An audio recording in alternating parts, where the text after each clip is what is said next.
Makes a city great. I think as a Delhiite, we are constantly being told that there are so many things wrong with this city, yet we live in this city. What makes a city great? As Meenakshi talked about earlier, it is the history, it's the culture, it's the food, but it is also the public life. It is what takes place in public space. How do you create a public that is owned by people? And that is where I really feel in the past couple of decades, and what Meenakshi is saying is the current city that we're talking about, the nature of the city has become an exclusionary city. It's not a city which, of course, there are many migrants who are coming in, but how are we welcoming the migrants? How are we giving space to different kinds of people in the city? For example, street life needs to be nurtured.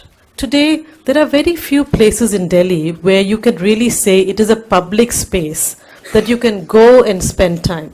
There is India Gate, and then maybe Connaught Place, and maybe parts of Chandni Chowk which you can walk around in the daytime because of this thing, people being there.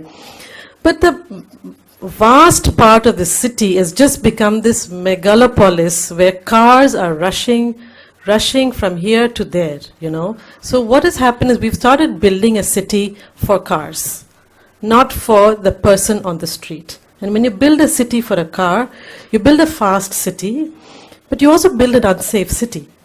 There is evidence now coming to be seen that very fast moving traffic and just building cities for speed actually contributes to growing criminal behavior in the city for many reasons.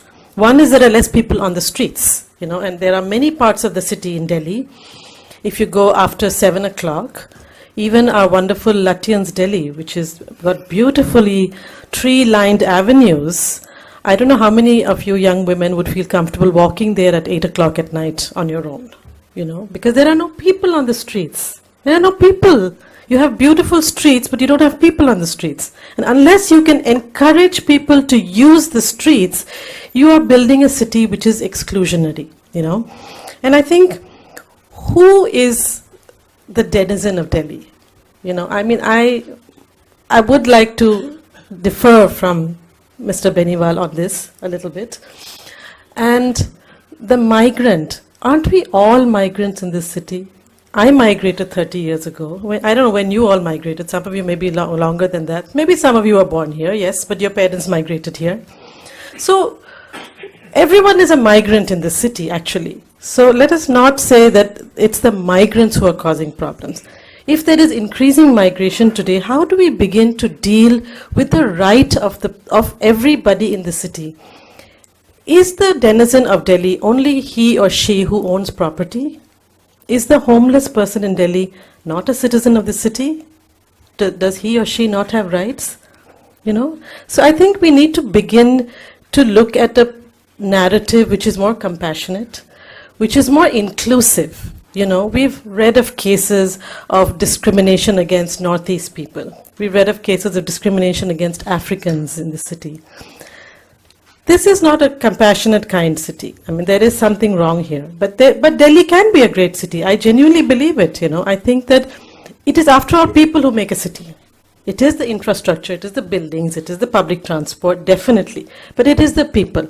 And I think that if people in Delhi begin to get a sense of ownership, and that's what we need to question. Why do people not feel this sense of ownership in a city like Delhi?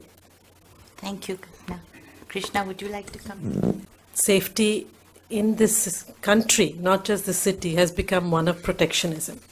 That girls should not go out. So keep girls' hostels rules very tight so that they don't go out. So therefore you're making I don't understand how you're making the city safe by allowing men to roam freely, but keeping women inside closed rooms and closed timings. So I think the whole notion of protectionism is something we need to challenge. Women want to go out. And that's why I said right up front, we have to build cities where people can use. What is a city? Why do we all move to cities? We're looking for opportunities, we're looking for entertainment, we're looking for work, we're looking for a new life. We're not looking to be sitting in our homes only. Of course, we also want nice homes, but that's not the only reason. So I think we have to build a city where people can use it. And I think that is what is happening in Delhi, is that less and less people are being able to use it.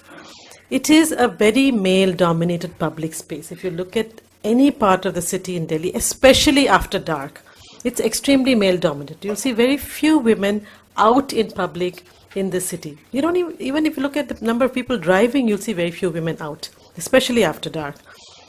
Why does the city become something else after dark for women? And I think there I'd like to even address this issue of crime.